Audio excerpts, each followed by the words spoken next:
Daily Words of God.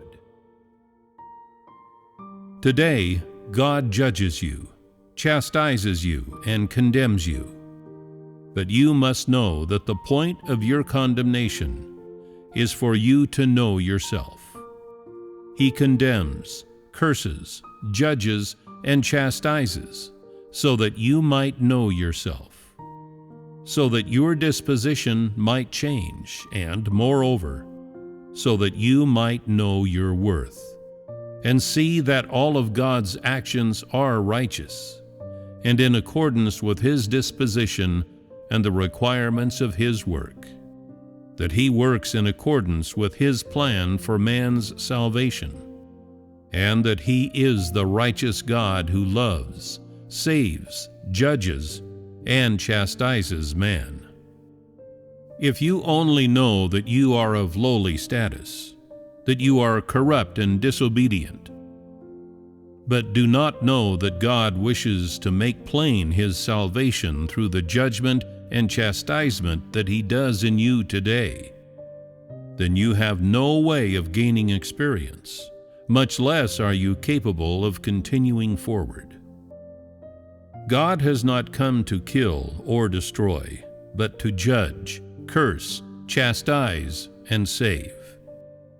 Until His 6,000-year management plan comes to a close, before He reveals the outcome of each category of man, God's work on earth will be for the sake of salvation. Its purpose is purely to make those who love Him complete, thoroughly so, and to bring them into submission under His dominion.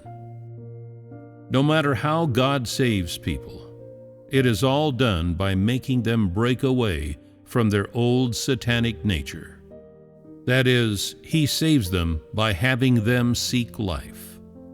If they do not do so, then they will have no way to accept God's salvation. Salvation is the work of God Himself, and the seeking for life is something that man must take on in order to accept salvation.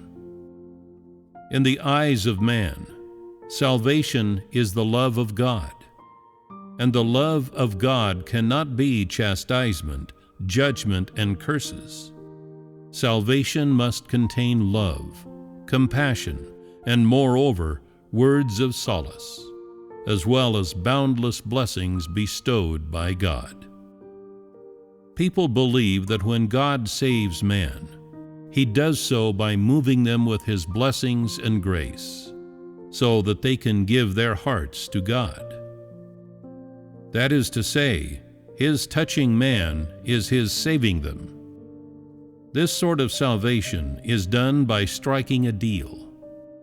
Only when God grants them 100-fold will man come to submit before God's name and strive to do well for Him and bring Him glory.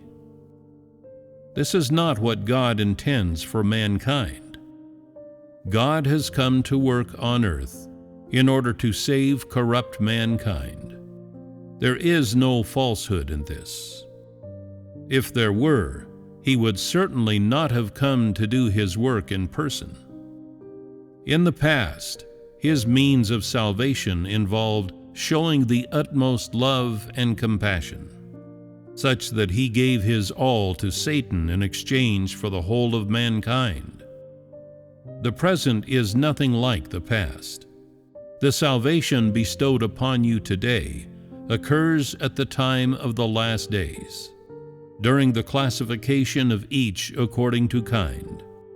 The means of your salvation is not love or compassion, but chastisement and judgment, in order that man may be more thoroughly saved. Thus, all that you receive is chastisement, judgment, and merciless smiting. But know this: in this heartless smiting, there is not the slightest punishment. Regardless of how harsh my words might be, what befall you are but a few words that might appear utterly heartless to you. And no matter how angry I might be, What rain upon you are still words of teaching, and I do not mean to harm you or put you to death. Is this not all fact?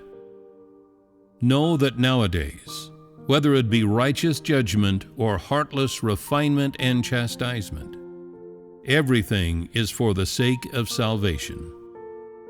Regardless of whether today each is classified according to kind or the categories of man are laid bare, the purpose of all of God's words and work is to save those who truly love God.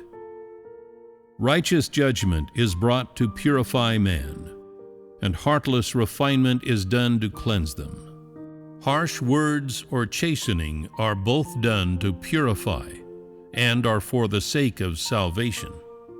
Thus, today's method of salvation is unlike that of the past. Today, you are brought salvation through righteous judgment, and this is a good tool for classifying you each according to kind.